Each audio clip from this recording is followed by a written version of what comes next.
हुए बेकार दर्शन पाने को लाचार थे। आंख हुई बेकार दर्शन पाने को लाचार। दर्शन कर लो जवानी में बुढ़ापा किसने देखा है। दर्शन करो जवानी में बुढ़ापा किसने देखा है। कीर्तन करो जवानी में बुढ़ापा किसने देखा है। कीर्तन करो जवानी में बुढ़ापा किसने देखा है।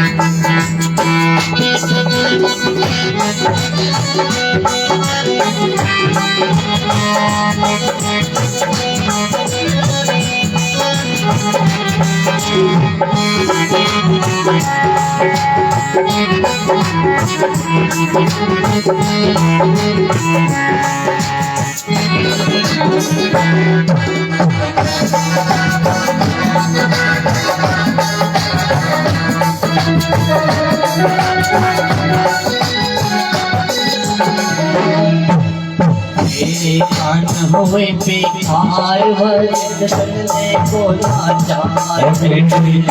हुए बेकार सत्संग करने को बेकार।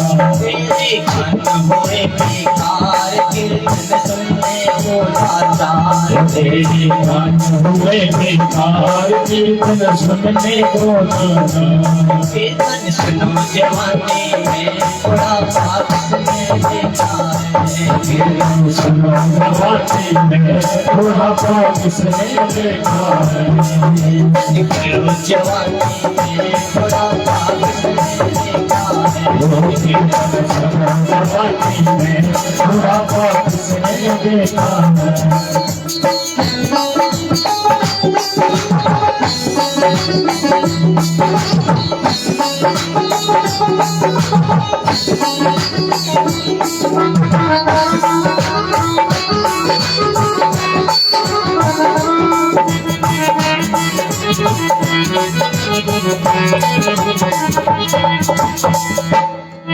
तेरे पैर हुए बेकार तीर्थ जाने को लाचार। तेरे पैर हुए बेकार तीर्थ जाने को लाचार।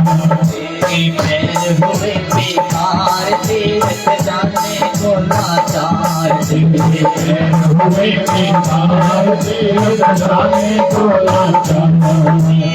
करो जवानी में बुढ़ापा किसने देखा है। जवानी में बुढ़ापा किसने देखा है। कीर्तन करो जवानी में बुढ़ापा किसने देखा है। कीर्तन करो जवानी में बुढ़ापा किसने देखा है।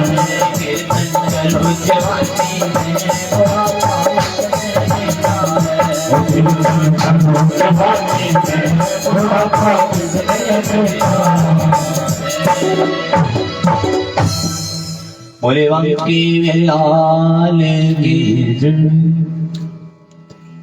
तो भगवान की कितनी आनंदमयी कथाएं चली हुई हैं, जो कि आनंद की ऐसी दृष्टि करती जा रही हैं कि हमारा मन ऐसे आनंदित हो रहा है जैसे मानो साक्षात वो परम पिता परमेश्वर वो कान्हा जी हमारे पास ही विराजमान है, हमारे पास ही बैठे हुए। प्रेम से बोलो राधे राधे।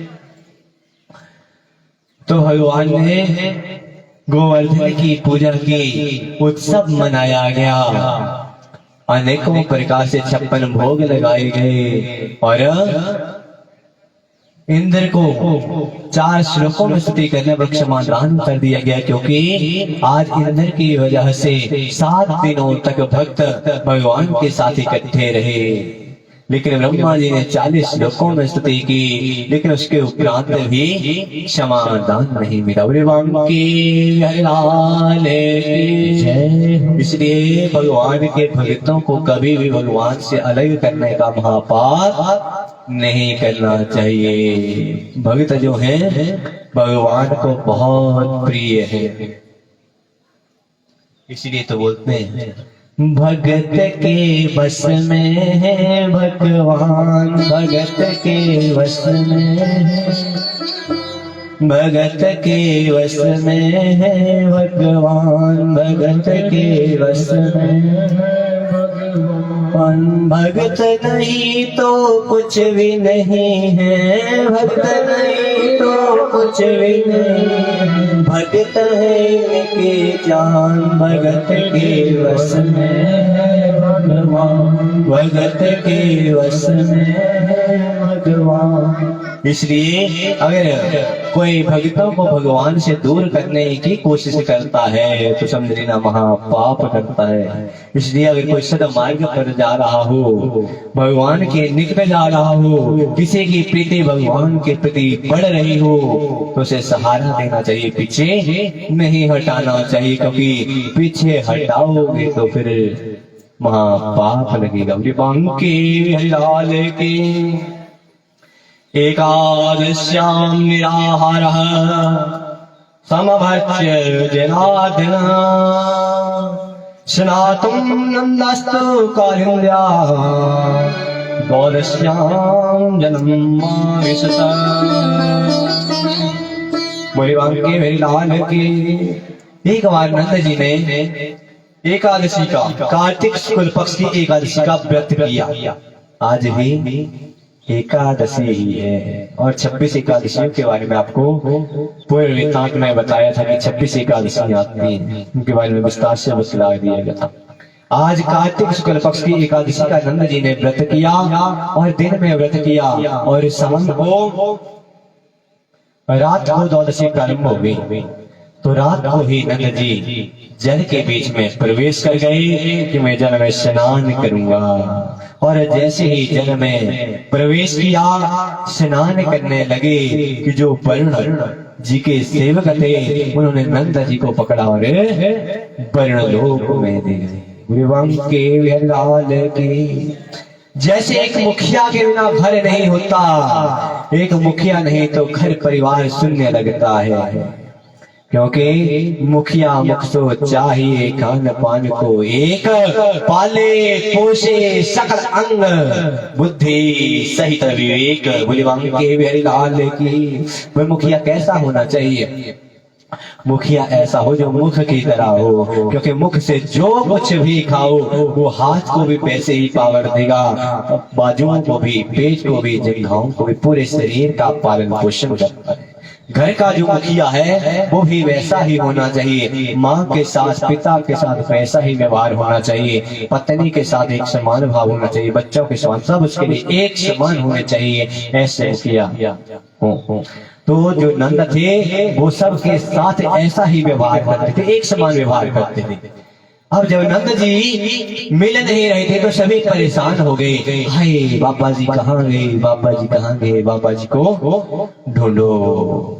ढूंढते ढूंढते चले गए तो पता चला कि वो स्नान करने के लिए यमुना जी में उतरे थे और वापस नहीं आए। और सभी कान्हा जी की लीलाओं को जानते थे, इसलिए कान्हा जी के समक्ष गिड़गिड़ाने लग पड़े, प्रार्थना करने लग पड़े। हे कान्हा, आप ही नंद बाबा को ला सकते हो, कुछ करो कान्हा, कुछ करो।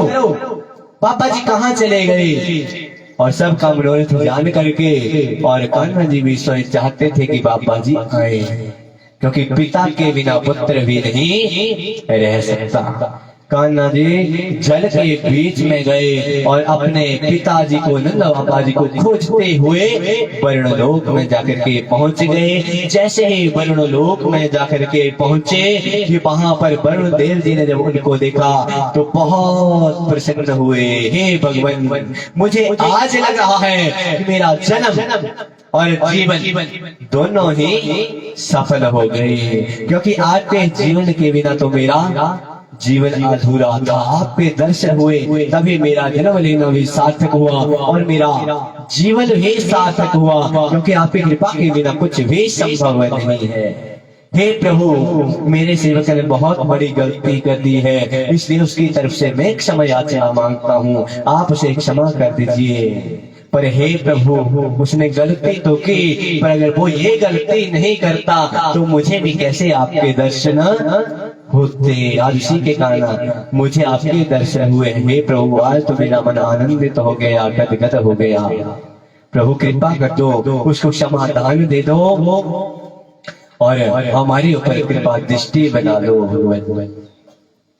जब अनेक प्रकार से स्तुति करने लगे मनुदेव जी, तो भगवान प्रसन्न हो गए कि मैं तुम्हारी भक्ति से प्रसन्न हूँ। अपने पिताजी को ब्रह्मलोक से छुड़ाया और वापिस अपने महल में चले गए, अपने वहां पर वृंदावन में चले गए। बोले बांके बिहारी के श्री कृष्ण गोविंद हरे मुरारे, हे नाथ नारायण वासुदेव। श्री कृष्ण गोविंद हरे मुरारे, हे नाथ नारायण वासुदेव। श्री कृष्ण गोविंद हरे मुरारे, हे नाथ नारायण वासुदेव। श्री कृष्ण गोविंद हरे मुरारे, हे नाथ नारायण वासुदेव।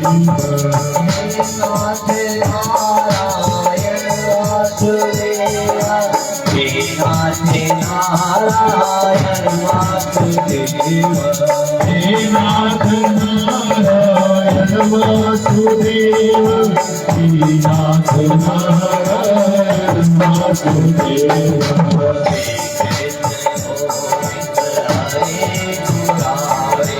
हे नाथ नारायण वासुदेव। श्री कृष्ण गोविंद हरे मुरारे, हे नाथ नारायण वासुदेव। लाल की भगवान पिता राते सरदोत्पल मल्लिका, वेक्षराम तुम मनश्चक्रे, योग माया उपासिता। आज वो समय आ गया जिसका बहुत समय से गोपियों को भी इंतजार था और भगवान को भी इंतजार था। के लाल के शरद ऋतु चल रही थी और शरद ऋतु की वो पूर्णिमा की रात आ गई, क्योंकि कहते हैं जो शरद पूर्णिमा आती है सभी पूर्णिमाओं में बहुत ही विशेष है, बहुत ही दिव्य है, बहुत ही अलौकिक है। क्योंकि पूर्णिमा के ऊपर तो वैसे भी रात्रि में अंधेरा नहीं रहता, चारों तरफ चांदनी ही चांदनी बिखर जाती है। और ऐसे समय में उस रात्रि के बीच में चारों तरफ जब वो चांद की किरणें पड़ रही थी तो वो बृहस्पतियां भी ऐसे शोभित हो रही थी कि आज मानो भगवान के वो सेवक इन किरणों के रूप में इस स्थान के ऊपर आकर के पहुंच गए हैं। और चंद्रमा भी शोभायमान हो रहा था, रात्रि भी शोभायमान हो रही थी और मुखमंडल ऐसे लग रहा था जैसे मानो लक्ष्मी जी यहाँ पर भगवान के दर्शन करने के लिए आ गए हो।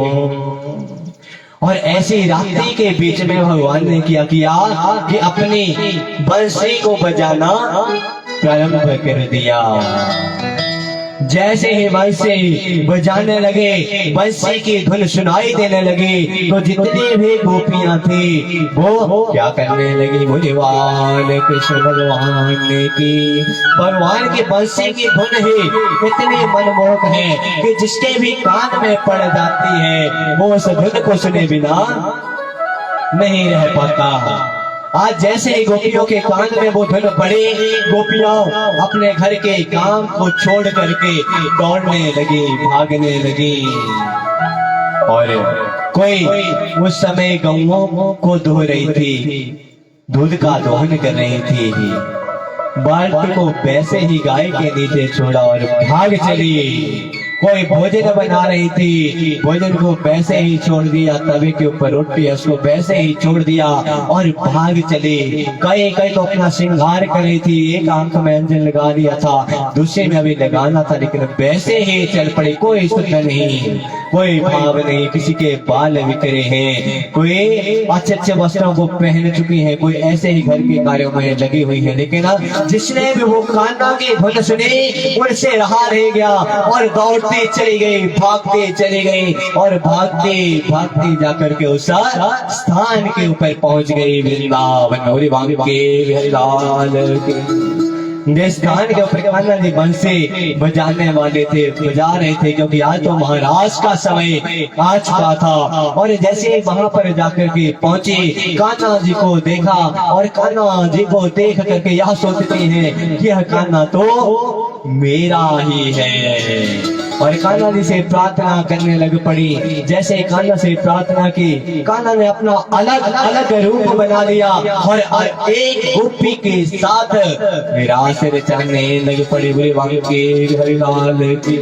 अभी बंसी बजाते बजाते विरास रचाते रचाते थोड़ा ही समय हुआ था कि गोपियों के मन में भाव आ गया, ये कान्हा तो मेरा ही है, अब मैं किसी और के पास जाने नहीं दूंगी। और जैसे मेरा भाव आया, मेरा भाव आया कि उसी समय गोपियां जो है वो ये विचार कर रही है और कान्हा जी वहां से लुप्त हो गए।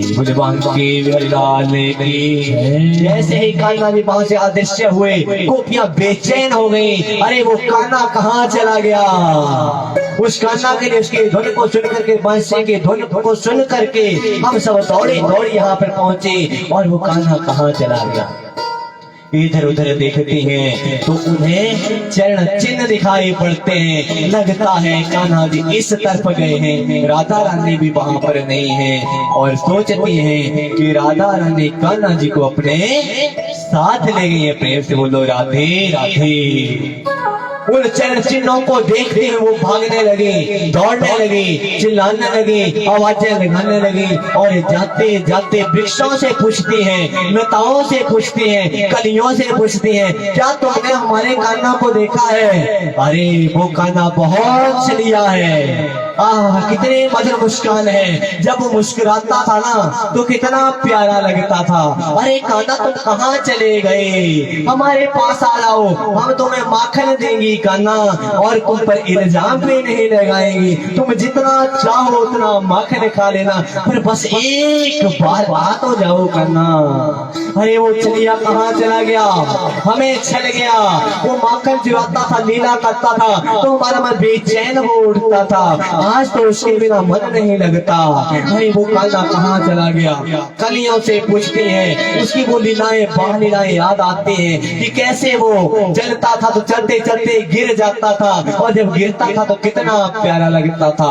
जब आवाजें लगाता था तो पोतली बाणी में आवाजें लगाता था, कितना प्यारा लगता था। जो लीलाएं उन्हें यमुना के तट पर की, जो उन्होंने गोवर्धन को उठाया। अरे वो गोवर्धन को उठाने वाला, कालियानाथ को नथने वाला वो कान्हा कहाँ चला गया?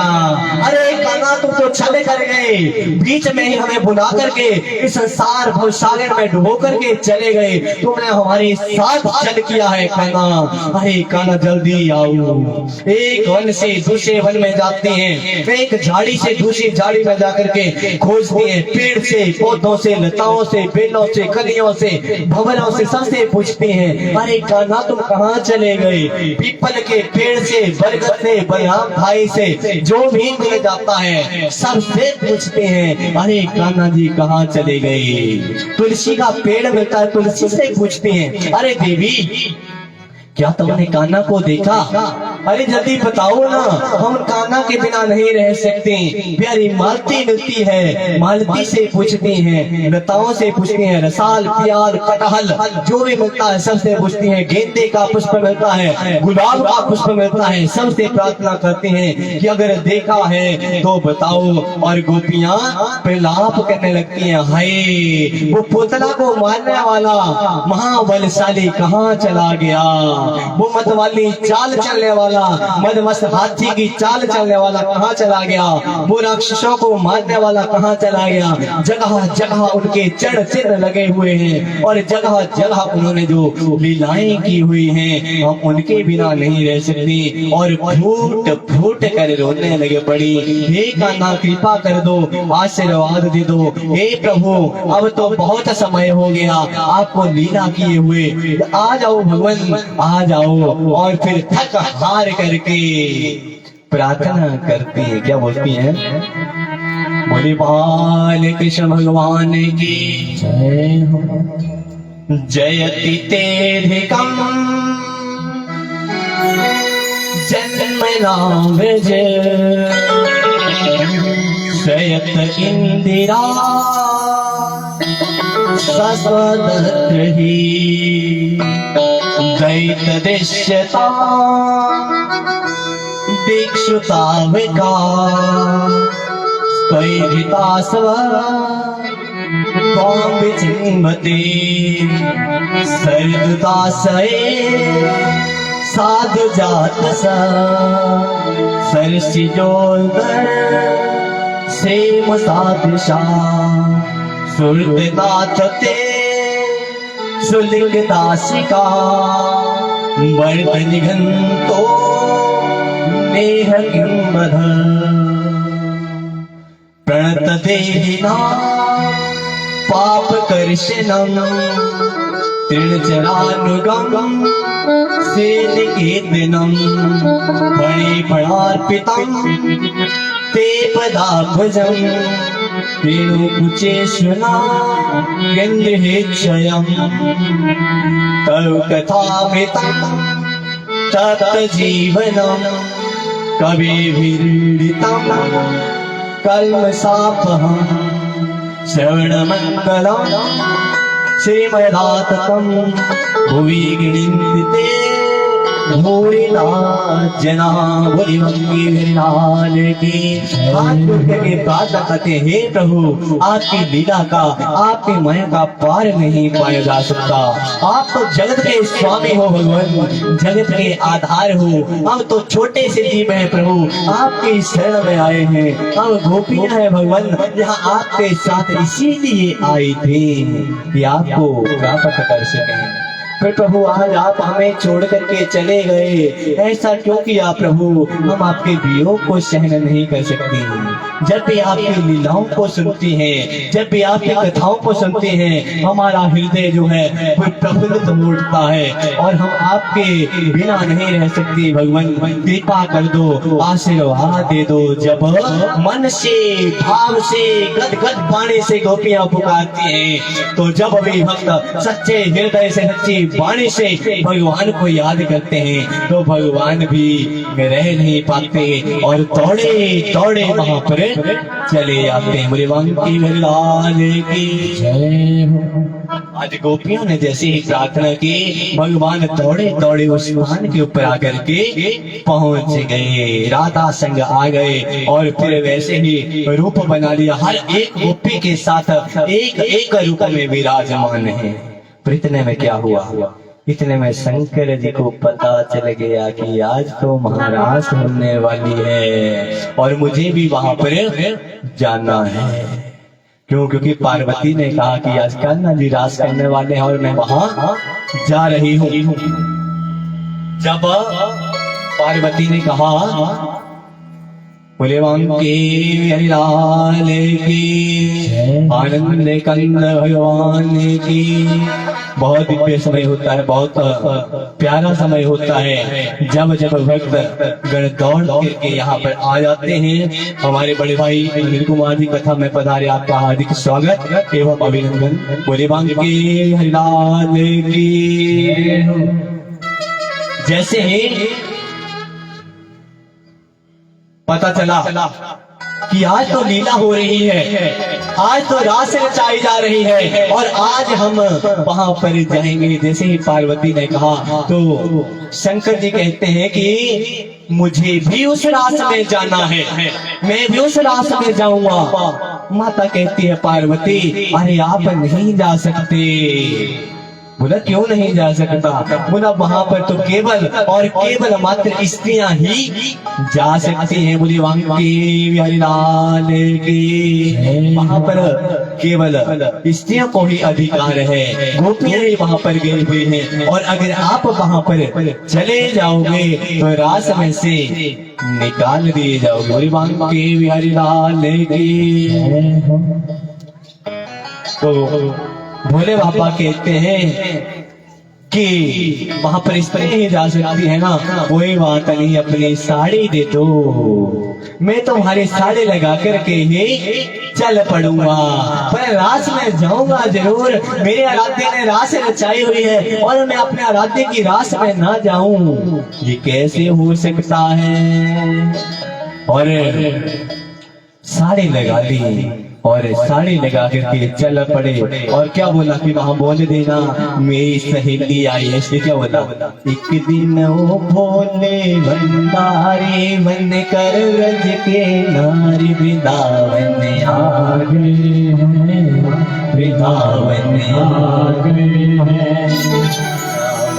आ गए। बोली वांकी बिहारी लाल की जय। वृंदावन में आकर के पहुंच गए और जैसे ही वृंदावन में आकर के पहुंच गए, कान्हा जी तो अंतर्यामी है, पहले ही जानते हैं कि यार भोले बाबा जी से भी रहा नहीं गया और रास में आकर के पहुंच गए। और जैसे ही रास में पहुंचे तो ऐसी बंसी बजाई, ऐसी बंसी बजाई कि भोले बाबा माता पार्वती के साथ मुंह को ढक करके नाच रहे थे। ये नाचते नाचते अपनी शुद्ध बुद्ध खो गए।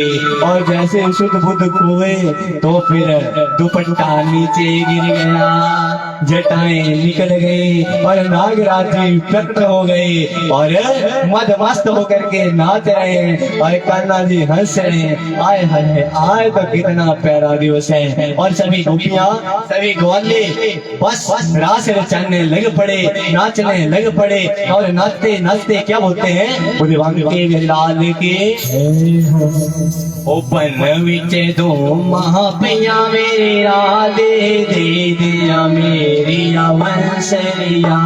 ओपन विचे दो महापैया मेरी राधे दे दिया मेरी वंसरिया। ओपन विचे दो महापैया मेरी राधे दे दिया मेरी वंसरिया। ओपन विचे दो महापैया मेरी राधे दे दिया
अलमारिया देखा मेरे राधे पूरा वालिया बंसरिया।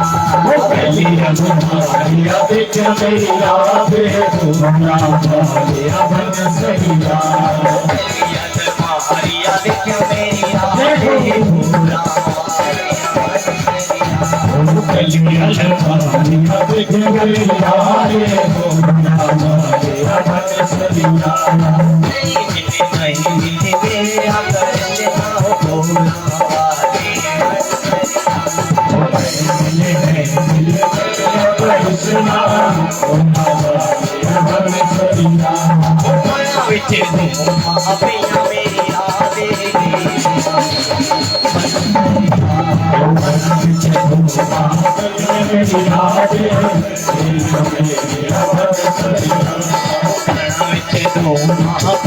मेरी यादें मेरी अवसरिया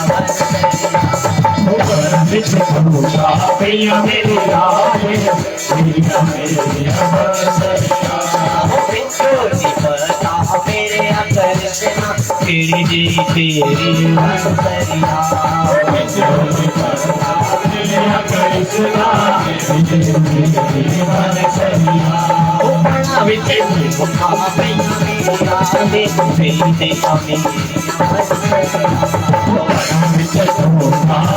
मेरी यादें मेरी अवसरिया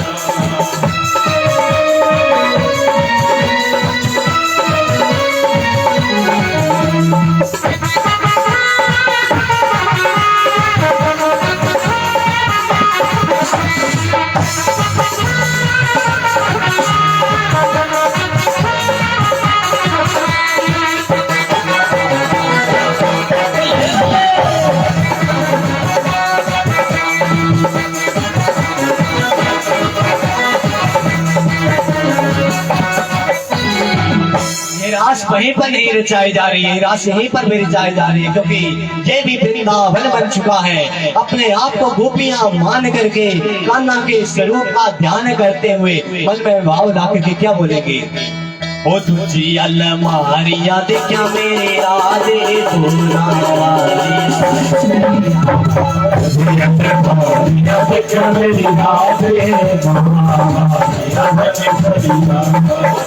अलमारी याद क्या मेरी आदे भूला वाली अवसरिया अलमारी याद क्या मेरी आदे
भूला वाली अवसरिया अलमारी याद क्या मेरी आदे भूला वाली अवसरिया अलमारी याद क्या मेरी आदे भूला वाली अवसरिया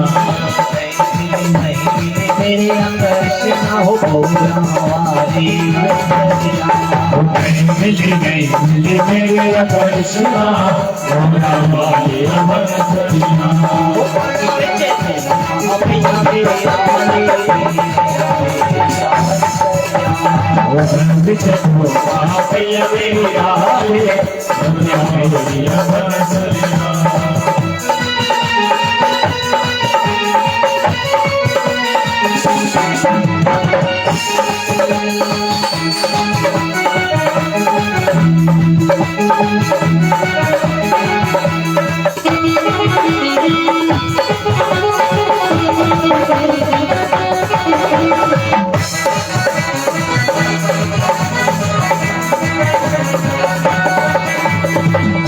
अलमारी याद क्या मेरी आदे पांसा वाली अवसरिया अलमारी याद क्या मेरी आदे पांसा वाली अवसरिया अलमारी याद क्या मेरी आदे पांसा वाली अवसरिया अलमारी याद क्या मेरी आदे पांसा वाली अवसरिया गए मेरे कृष्णा कांतावाली बंसरिया। वो मिलती मेरा कृष्णा कांतावाली बंसरिया। वो मिल गए मेरे कृष्णा कांतावाली बंसरिया। वो मिलती मेरा कृष्णा कांतावाली बंसरिया। वो घोड़ा बच्चे धोखा पे मेरे आते मेरे बंसरिया। वो बंसित तू आते मेरी रानी मेरी बंसरिया। भगवान की हरिलाल की जय हो। तो आज कान्हा जी ने भी राधा से कहा कि मेरी बांसुरी लेकर के तब आओ, क्योंकि बांसुरी के बिना रास नहीं हो सकते। और जब कान्हा जी बांसुरी बजाते हैं तो वैसे बांसुरी बजाते हैं कि सभी भक्त अपनी शुद्ध बुद्ध खो बैठते हैं। भगवान का स्वरूप ही ऐसा है, भक्ति ही ऐसी है, भाव ही ऐसा है, जो जिस भाव से भगवान से जुड़ जाता है भगवान उसी भाव से याद कर लेते हैं। बोले भगवान की हरिलाल की। आज महारास रचाई गई, जिस रास के बिना शंकर जी भी नहीं रह पाए और पार्वती के संग उस वृंदावन में आकर के पहुंच गए। ये आज तो महारास हो रही है और ये पर्व बार बार आने वाला थोड़े ही है। आज भी हम भी जाकर के उस उत्सव को मनाएंगे और तभी से यह महारास प्रारंभ हुई थी, जो आज भी मनाई जाती है ग्वालों के द्वारा। भगवान की हरिलाल की। और यह जो रास है भगवान को आनंद, परमानंद, ब्रह्मानंद की अनुभूति करवाने वाली है। भगवान की हरिलाल की।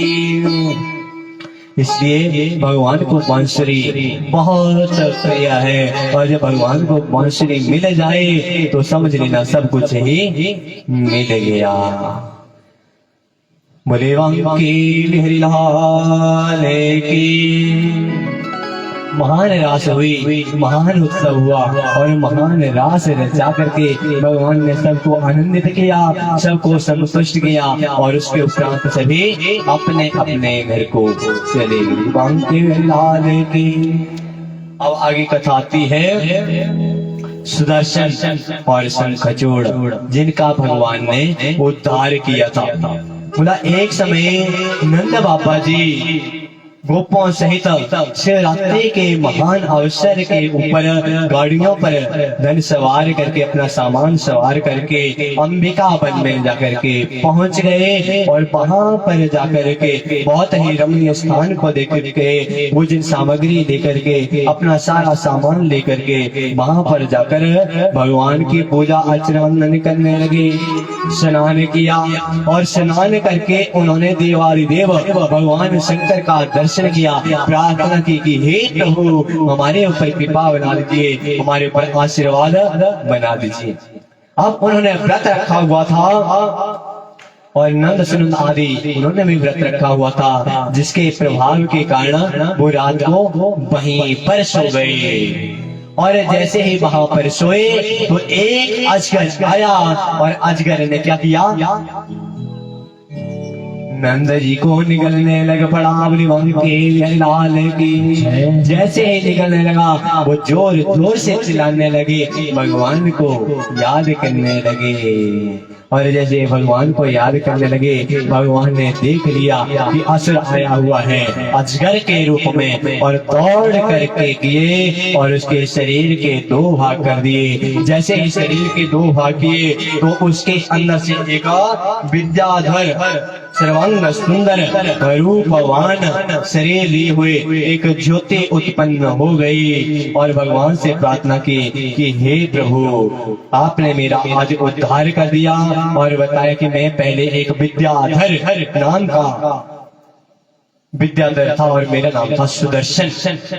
और मुझे एक ऋषि के द्वारा शाप दिया जा चुका था, क्योंकि मैं बहुत सुंदर था, बहुत रूपवान था, और कुरूप ऋषियों को देख करके मैं हंसने लग पड़ा था, जिसके कारण ऋषि क्रोधित हो गए। और जैसे ही ऋषि क्रोधित हुए, उन्होंने मुझे शाप दे दिया था अजगर बनने का, कि मैंने एक अजगर की तरह व्यवहार किया है, तो फिर मैं अजगर ही बन जाऊं। बोले बांके लाल की भज मन नारायण नारायण नारायण, भज मन नारायण नारायण नारायण, भज मन नारायण नारायण नारायण, भज मन नारायण श्रीमन नारायण नारायण नारायण, लक्ष्मी नारायण नारायण नारायण, नारायण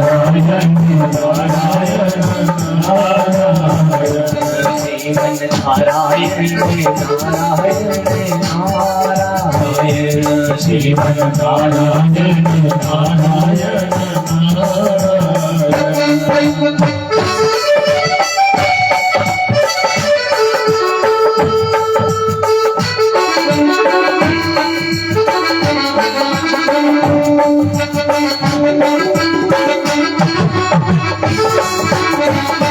नारायण नारायण नारायण नारायण, नारायण बदरी नारायण नारायण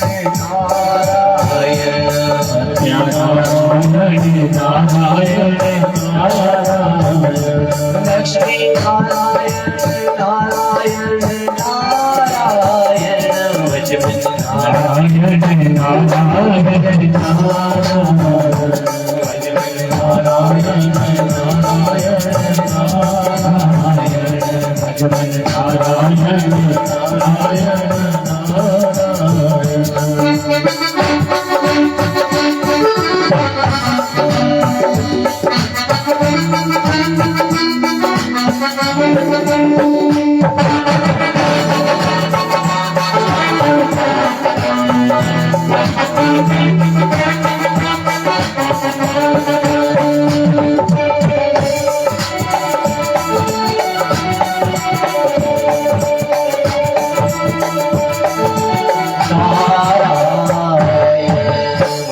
की वही लाल की है। तो अब दूसरी तरफ कंस बेचैन है कि मेरा वो काल कहाँ है, मैं उसे छोड़ने वाला नहीं हूँ। अनेक प्रकार से योजनाएं बनाने लगा कि अब कैसे न कैसे करके तो मैंने उस काल को मारना है, उसे छोड़ने वाला नहीं हूँ। और अनेक प्रकार से षड्यंत्र रचने लगा। सोचा कि उसको बुलाऊं तो कैसे बुलाऊं, मंत्रियों के साथ जब मंत्रणा की तो योजना बनी कि मलयुद्ध रचाया जाए, क्योंकि जैसे ही मलयुद्ध रचाया जाएगा तो हम उसको यहाँ पर बुलाएंगे और मलयुद्ध के बहाने उसके प्राण छीन लेंगे। मलयुद्ध तो रचाया जाए, पर कान्हा को बुलाएंगे तो कैसे बुलाएंगे, क्या किया जाए उन्हें बुलाया जा सके। और तब उन्होंने अक्रूर जी को बुलाया कि अक्रूर जी उनके चाचा हैं और उनके बुलाने से वो नहीं रुकेंगे। अक्रूर जी से कहा कि जाओ आप कान्हा को बुलाकर लेकर के आओ। पहले तो अक्रूर जी बहुत दुखी हुए, लेकिन बाद में सोचा कि चलो बहाने से ही सही आज कान्हा जी के दर्शनों का सौभाग्य तो मिल ही जाएगा। आज हम जाएंगे कान्हा जी के दर्शन करेंगे। रथ पे सवार हुए और चल पड़े। बहुत मन से आनंदित हैं, प्रसन्न हैं कि आज कान्हा के दर्शन होंगे। बोले बाल कृष्ण भगवान की। और जाते जाते गोकुल में वहां पर पहुंच गए कि आज कान्हा को बुलाकर लेकर के आऊंगा। नंद जी से कहा, यशोदा जी से कहा कि कान्हा जी के, कृष्ण जी के मामा जो कंस हैं, उन्होंने मलयुद्ध रचाया हुआ है और आप इनको भेज दो, क्योंकि मामा ने बुलाया है तो भांजे को जाना ही चाहिए। के लाल की। लेकिन यशोदा जी रोने लगी कि नहीं, मैं अपने बेटे को नहीं भेजूंगी, क्योंकि कंस बहुत दुष्ट है, बहुत क्रूर है, और ना जाने इन्हें क्या योजना बनाई होगी जिसके लिए वो कान्हा को बुला रहे हैं। माँ मना कर रही है, बाबा मना कर रहे हैं, पर कान्हा जी क्या बोलते हैं कि मेरे मामा जी ने तो छिंज रिचाई हुई है और मैंने तो जाना जरूर है, मुझे भेज दो ना, खुशी से भेजो या दुख से भेजो, पर मैं इस चीज में जरूर जाऊंगा। बोले के बिहारी लाल की। मना करते रहे लेकिन नहीं माने। रात वहां पर बिताई। अक्रूर जी ने भोजन किया, सो गए, सुबह उठे और चलने की तैयारी हुई। जैसे ही चलने की तैयारी हुई, सबको पता चला कि कान्हा जी कंस के पास मलयुद्ध के लिए जा रहे हैं। तो गौओं को पता चला तो गौएं भी रोने लग पड़ी, रवाने लग पड़ी। गौओं की आंखों से भी धर धर आंसू बहने लग पड़े। आज हमारा कान्हा कहाँ चल पड़ा, हम कान्हा के बिना नहीं रह सकती, जैसे एक गाय बछड़े के बिना नहीं रहती। आज वो जब कान्हा जी जा रहे हैं तो रो रही है, आंखों से पानी धर धर निकल रहे हैं, रंभा रहे हैं जोर जोर से, अरे कान्हा तुम कहाँ जा रहे हो। जैसे एक प्रियतमा प्रियतम के बिना नहीं रह सकती, वैसे ही आज एक गौ माँ के रूप में है, पुत्र के बिना नहीं रह पा रही है। गोपियां भी रो रही है कि आज कान्हा हमें छोड़ करके जा रहा है और अब न जाने कब कान्हा जी से मिलन होगा, हम कान्हा के बिना अपने प्राण ही त्याग देंगी। बोले वांके लाल की। यशोदा मैया भी रो रही है, नंद बाबा मना कर रहे हैं, लेकिन कान्हा जी सोचते हैं कि नहीं जाऊंगा तो उस दुष्ट का बध कैसे होगा। सभी रो रहे हैं, लेकिन सबको रोता हुआ देख करके भी भगवान नहीं रुके और चल पड़े। अब उन्हें रोता हुआ देख करके अक्रूर जी का हृदय भी पिघल गया और रास्ते में सोचते हैं कि अगर कहीं मेरी वजह से कंस ने बलराम और कृष्ण को मार दिया तो कलंक मुझे लगेगा। आए मैं तो पाप कर रहा हूँ, मुझे ऐसा नहीं करना चाहिए था। आधे रास्ते में पहुंचे तो मन में विचार आ गया कि मैंने वापस छोड़ आता हूँ।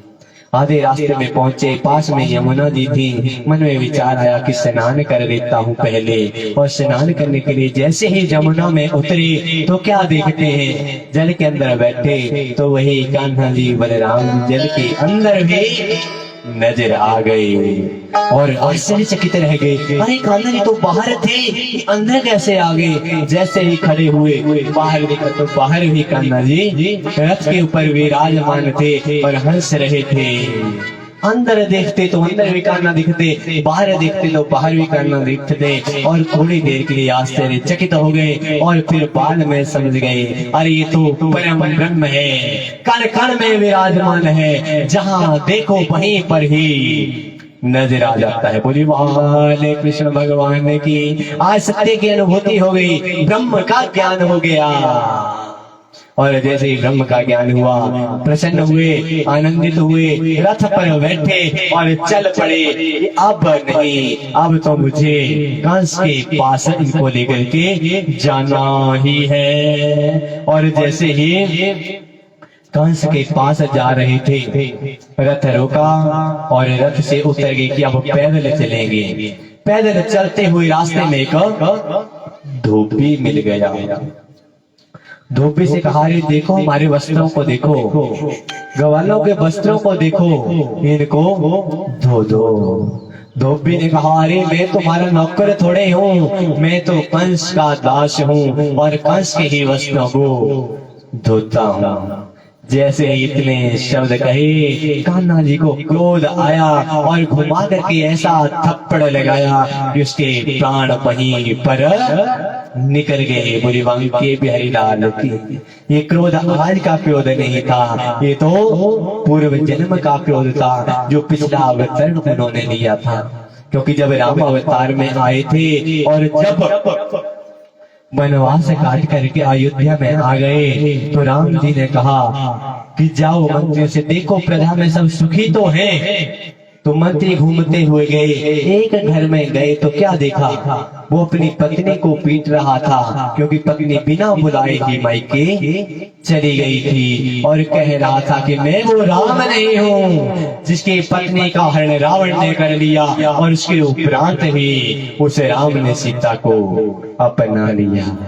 वांके लाल की आकर के राम जी को संदेश दे दिया गया। तो राम जी ने उसी समय सीता को दोबारा वन में भेज दिया। हालांकि वो गर्भवती थी पर जानते थे कि मर्यादा पुरुषोत्तम है और मर्यादा में रहेंगे, अभी तो कुछ नहीं कहेंगे। लेकिन आज वो दिन आ गया, आज वो भगवान को याद आ गई कि ये वही व्यक्ति था जिसने ऐसा कहा था और धोपी के रूप में आया है। और बात याद आई तो थप्पड़ मारा तो वहीं पर प्राण निकल गए। बोली वांके लाल की। जब थोड़ा और आगे गए तो एक दर्जी मिला। दर्जी से कहा, रे देखो हमारे वस्त्रों को देखो, ग्वालों के वस्त्रों को देखो, कितने फटे पुराने वस्त्र हैं, जरा इन पे सिलाई कर दो ना बाबा। दर्जी ने कहा, अरे तुम चिंता क्यों करते हो, क्योंकि रूप ही इतना मनोहर था, सुहावना था कि उसको देखते ही दर्जी मोहित हो गया और अंदर से सुंदर सुंदर वस्त्र निकाले और उनके आगे रख दिए। लो कान्हा, तुम्हें जो भी अच्छा वस्त्र लगता है पहन लो, ग्वालों को भी वही वस्त्र पहना दो। आज तो मेरा जन्म और जीवन धन्य हो गया क्योंकि तुम्हारे स्वरूप में मुझे ईश्वर के दर्शन होते हैं। मुझे वांके लाल की जय। भगवान ने जब यह उसका भाव देखा तो बहुत प्रसन्न हुए, उन वस्त्रों को पहना और उन वस्त्रों को पहन करके उसे आशीर्वाद दिया कि जब तक यहाँ हो सुख से रहो और उसके उपरांत मेरे धाम में पधारना। वांके लाल की। जब थोड़ा और आगे गए तो एक कुबड़ी जो थी वो चंदन लेकर के चली हुई थी और उसको देख करके कान्हा जी मोहित हो गए। कहने लगे, अरे हे सुंदरी, कहाँ जा रही हो, ये चंदन इसका लेप हमें भी तो कर दो, हमें चंदन बहुत प्रिय है और चंदन अगर मिल जाए तो हमें बहुत आनंद आता है। बोले वांके लाल की जय हो। अब काले को गोरा बोल दे तो गुस्सा तो आएगा, पतले को मोटा बोल दे तो, छोटे को बड़ा बोल दे तो, धनी को गरीब, गरीब को धनी बोल दे तो गुस्सा तो आएगा। अब कुबजा सोच रही है कि मैं को बड़ी हूँ और मुझे सुंदरी कहता है, पर वो भी इसके रूप के ऊपर रीझ गई। बोला, तुमने मेरा उपहास तो किया है पर तेरा स्वरूप ही इतना सुंदर है कि जिसे देखे बिना रहा नहीं जाता। वैसे तो मैं ये चंदन कंस को लेकर के जा रही थी पर मैं इसके द्वारा तुम्हारे माथे के ऊपर, अंगों के ऊपर लेप करूंगी। और चंदन का लेप कर दिया बलराम जी को भी, कान्हा जी को भी, ग्वालों जी को भी। और जब लेप किया तो सभी बहुत खुश हो गए, बहुत प्रसन्न हो गए। और भगवान ने एक अपने दाएं पांव से उसका पांव दबाया और हाथ से हाथ को पकड़ा और जैसे ही खींचा कि खींचते ही जो कुबड़ी थी वो सीधी हो गई और रूप सुंदर बन गया। अब बन गई वो सुंदरी। बोले बाल कृष्ण भगवान की जय। तो भगवान की कृपा के बिना कोई भी कार्य ऐसा नहीं जो सफल ना हो, जिसके ऊपर जब जब जहाँ जहाँ जैसे जैसे भगवान की कृपा हुई है वो तैसे भव सागर से तरा ही तरा है। हम और आप भी उनकी कृपा से आज तर रहे हैं। इस आनंद घाट के ऊपर विराजमान होकर के, इस वृंदावन में बैठ करके, लक्ष्मण जी के चरणों में बैठ करके, कान्हा जी के चरणों में बैठ करके, भागवत पुरुष भगवान जी के चरणों में बैठ करके ऐसी दिव्य लीलाओं का श्रवण करते हुए जा रहे हैं। ऐसे लग रहा है जैसे मानो भगवान उस कुब्जा का ही उद्धार करने के लिए नहीं आए, उस धोबी का उद्धार करने के लिए नहीं आए, उस दर्जी का उद्धार करने के लिए ही नहीं आए, बल्कि वो तो हमारा उद्धार करने के लिए भी यहाँ पर पहुंच चुके हैं। बोले नंद कंद भगवान की, नहीं से बोलो राधे राधे। अब थोड़ा और आगे गए, जैसे ही उसके मुख्य गेट के ऊपर पहुंचे तो बाजे बजने लग पड़े, नगाड़े बजने लग पड़े कि कान्हा जी आ गए हैं। और उसी समय कंस ने संकेत कर दिया कि हमारा शत्रु जो है वो हमारे बीच में आकर के पहुंच चुका है और अब किसी भी तरह से बचना नहीं चाहिए। और उसी समय जो कुवल्य पीड़ हाथी थे उनको भेज दिया गया, छोड़ दिया गया। इतने मद मस्त थे, खिला पिला करके ऐसा उनको बना दिया गया था कि जब भी सामने आए तो उसको पैरों से ही कुचल दे, अगर बच जाए तो सूंड से उखाड़ फेंके, लेकिन बचना नहीं चाहिए। उनको संकेत कर दिया गया, समझा दिया गया, क्योंकि जानवर भी भाषा को समझते हैं। और जिन ऋषि ने उनको बोली में लगाया हुआ था, उन्होंने जैसे ही संकेत किया कि वो कुवल्य पीड़ हाथी दौड़ते हुए भागते हुए बलराम और कृष्ण जी की तरफ झपटने लगे। और जैसे ही आता हुआ देखा तो बलराम ने कहा कि भैया कान्हा आज बचने वाले नहीं है, आज बच जाओ, अगर किसी तरह से बच सकते हो। तब कान्हा ने कहा अरे दाऊ भैया क्यों चिंता करते हो, तुम इतने बलशाली हो, आज वो समय आ गया तुम्हें अपने बल को दिखाने का। अगर आज बल को नहीं दिखा पाए तो फिर हमारा यहाँ आना ही व्यर्थ है। आज तो मन युद्ध होगा, आज हम को दिखाएंगे कि देखो तुम्हारे भांजे भी तुमसे कम नहीं है और यहाँ पर मन युद्ध करने के लिए आए हैं। मामा तुम तैयार रहना, बस देखते जाओ तुम्हारे भांजे क्या क्या कमाल करते हैं। और उन कुवल्य पीड़ हाथियों के बीच में और कान्हा और बलराम के बीच में भयंकर युद्ध होना प्रारंभ हो गया। वो छलांग लगा करके उनके ऊपर झपटते हैं, पर हाथी इतने बलशाली हैं कि काबू में नहीं आते और सूंड से पकड़ करके उनको जैसे घुमा कर फेंकने लगते हैं कि झट से वो उनके दांत को पकड़ लेते हैं। जैसे ही बलराम जी और कान्हा जी के हाथ में उनका दांत आ गया, अब हाथी तो जोर लगा रहे हैं, पर जोर लगाए भी जोर लगता नहीं। और देखते ही देखते कान्हा जी ने भी और बलराम जी ने भी हाथी का वो दांत खींच लिया, बाहर निकाल लिया। और जैसे ही बाहर निकाला उनको दर्द तो हुई, पर फिर भी नहीं मानते, फिर भी भगवान के ऊपर झपटते हैं। उनके बीच भयंकर युद्ध होता है, लेकिन अंत में जाकर के सूंड से पकड़ करके उन हाथियों को ऐसे पछाड़ते हैं कि उनका वहीं पर राम नाम सत्य हो जाता है, उन्हें वहीं पर मुक्ति मिल जाती है। भगवान के बलशाली संसार में ना तो कोई हुआ है और ना ही कोई होगा। भगवान की हरिलाल की जय हो। और अब तो उनको अस्त्र मिल गए, खाली हाथ आए थे युद्ध किसके साथ करते, पर हाथी के दांत जैसे ही मिले बोला चिंता करने की आवश्यकता नहीं है दाऊ भैया, अब तो हमारे पास अस्त्र शस्त्र आ चुके हैं, अब जो भी आगे आएगा उसको पछाड़ करके फेंकेंगे।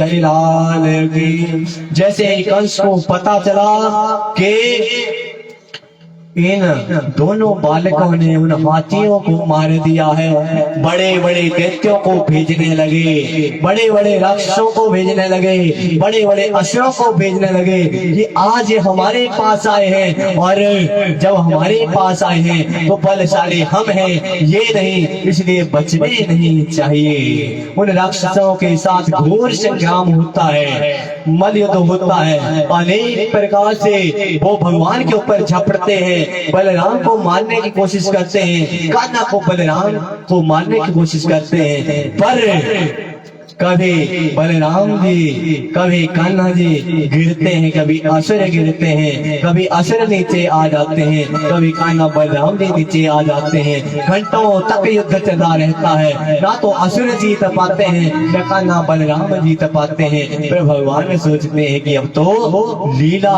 बहुत हो गई, अब लीला समय नहीं चाहिए का भी बद्ध कर दिया। मुझे भंगी बिहारी की जय हो। जब उन असुरों का बद्ध कर दिया तो कंस ने सोचा कि अभी मेरे पास दो और बलशाली योद्धा हैं, उनको भेजना पड़ेगा।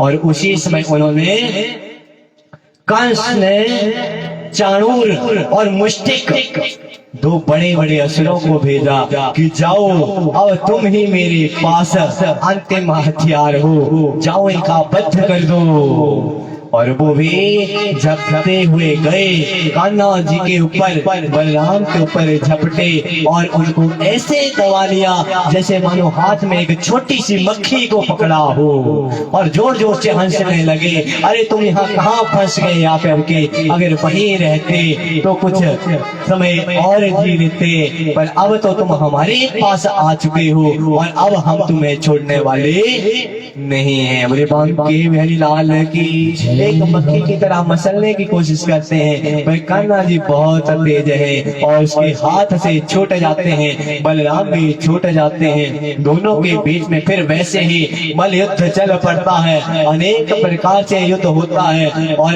वो असुर बलशाली थे, इसलिए कान्हा जी बलराम जी परास्त नहीं कर पा रहे थे, पर अंत में सोचा कि अब इनको भी मुक्ति दे देनी चाहिए। और देखते ही देखते उन दोनों असुरों का, चाणूर और मुष्टिका वध कर दिया। जैसे ही उनका वध किया तो क्या कहलाए, वसुदेव सुतम देवम कंस चाणूर मर्दनम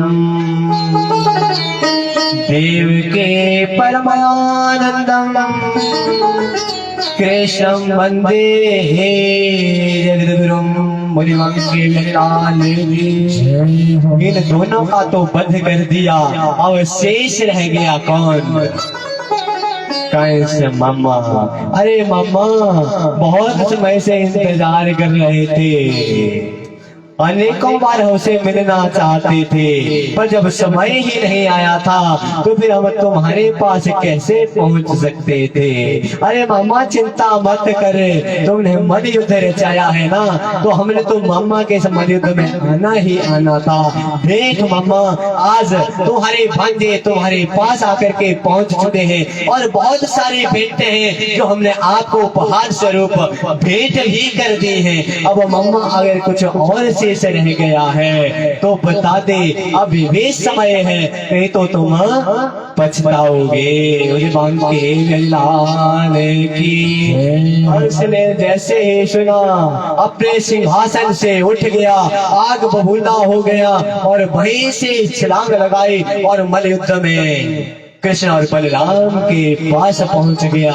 अरे ग्वालो, आज तुम्हें मैं नहीं छोड़ूंगा, आज तुम्हारे प्राणों का हरण करके ही रहूंगा, आज तुम्हारे प्राणों का हरण करके ही रहूंगा।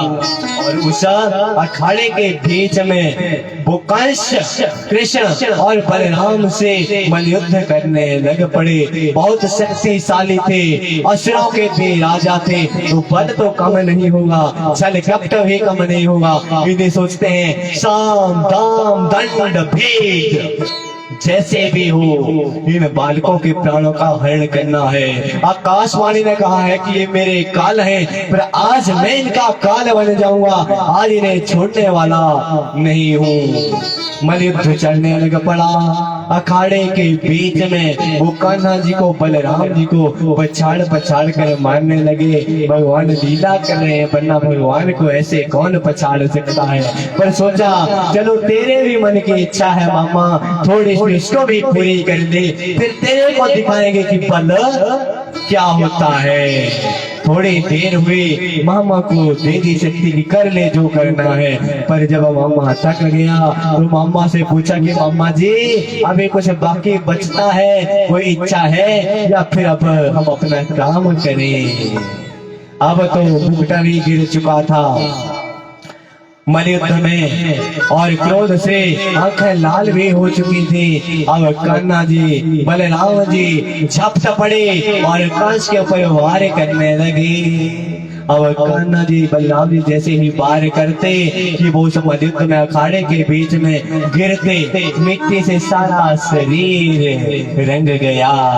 कान्हा जी बोलते हैं अरे मामा तो मैं छोड़ने वाला नहीं हूँ। और कान्हा का और कंस का युद्ध चल पड़ा। अखाड़े के बीच में एक दूसरे से हाथ पकड़ करके जोर जोर से पटकने की कोशिश करते हैं। कंस तो कुछ नहीं कर पाता, पर कान्हा जी पकड़ पकड़ करके कंस को ऐसे पटकते हैं तो अपने आप को बलशाली समझता था। ये देख तेरा भट्टा भी तेरे से कम नहीं। और फिर पकड़ करके हाथ से ऐसे घुमाते हैं, ऐसे घुमाते हैं कि घुमाते घुमाते उसी अखाड़े के बीच में जोर से पटकते हैं। और जैसे ही जोर से पटकते हैं कि कंस का वहीं पर वध हो जाता है और वहीं पर प्राण निकल जाते हैं। बोले बाबा की हरिलाल की। कान्हा जी ने कंस का वध कर दिया और इसी के कारण कान्हा जी जगत के गुरु कहलाए, क्योंकि उन्होंने कंस का चाणूर का मुष्टि का वध किया था। इसलिए उन्हें प्रणाम करते हैं। वसुदेव सुतम देवम कंस चाणूर मर्दनम देव के परमानंदम कृष्णम वंदे जगद्गुरुम। अरे जो वसुदेव जी के पुत्र हैं और कंस चाणूर मुष्टि का जिन्होंने वध किया है, देवकी के हृदय को परमानंद देने वाले हैं, ऐसे जगत के गुरु कान्हा जी के चरणों में वार वार नमन, कोटि कोटि नमन, वंदन प्रणाम। की बिहारीलाल की। 4 बजे दिखा रहे, 4 बजे कंस गया रे के बिहारीलाल की। तो ऐसी दिव्य लीलाएं हैं, ऐसे दिव्य चरित्र हैं जिनको जितना भी सुना जाए उतने ही कम है।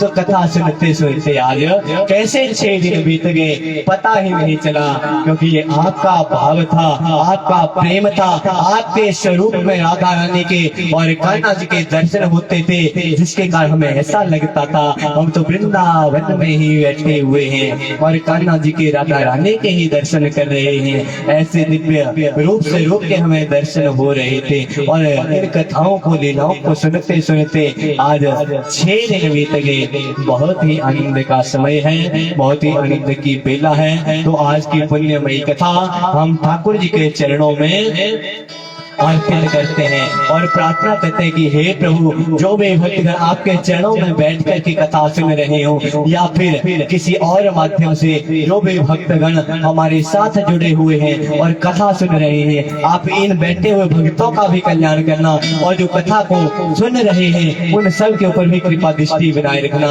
अपना आशीर्वाद बनाए रखना। आज की पुण्यमयी कथा हम आपके चरणों में, ठाकुर जी के चरणों में, राधा रानी के चरणों में अर्पित करते हैं और प्रार्थना करते हैं, हे प्रभु अपने चरणों की प्रति प्रीति बनाए रखना और अपने चरणों में भाव बनाए रखना।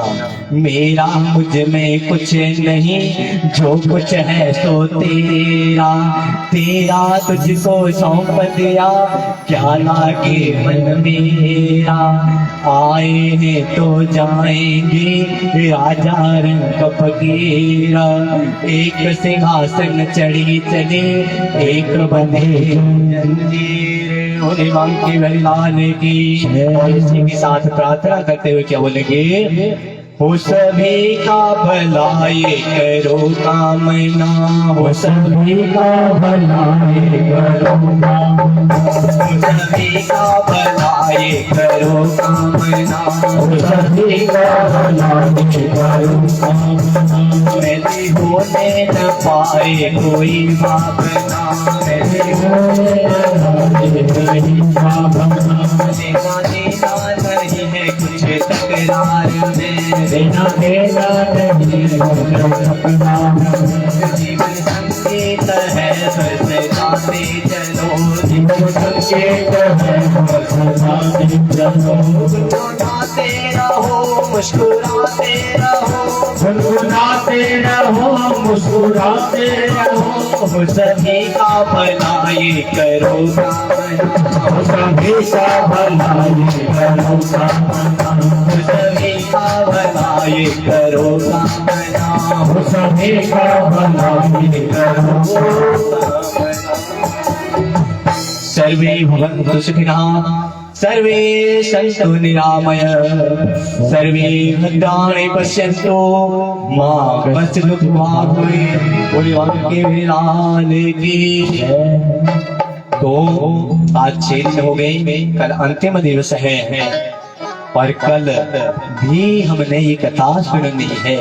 जो न सुन पाया हो वो इस कथा को सुने, क्योंकि 6 दिन तक जो कथा को नहीं सुन पाते 7वें दिन अगर कथा को सुन लेते हैं तो कथा का संपूर्ण फल से मिल जाता है। इसलिए कल का दिन छोड़ना नहीं, इसलिए कल सुबह जल्दी पूजा होगी और जैसे कार्य होता है वैसे होगा। और कथा का समय कल रहेगा 10 से लेकर के 12:30 बजे तक। तो समय पर आए, जिनको विलास सबको लाएं और कथा को श्रवण करके पुण्य के भागी बने। सबके लिए राधे राधे। बोले वाल्मीकि लाल की जय।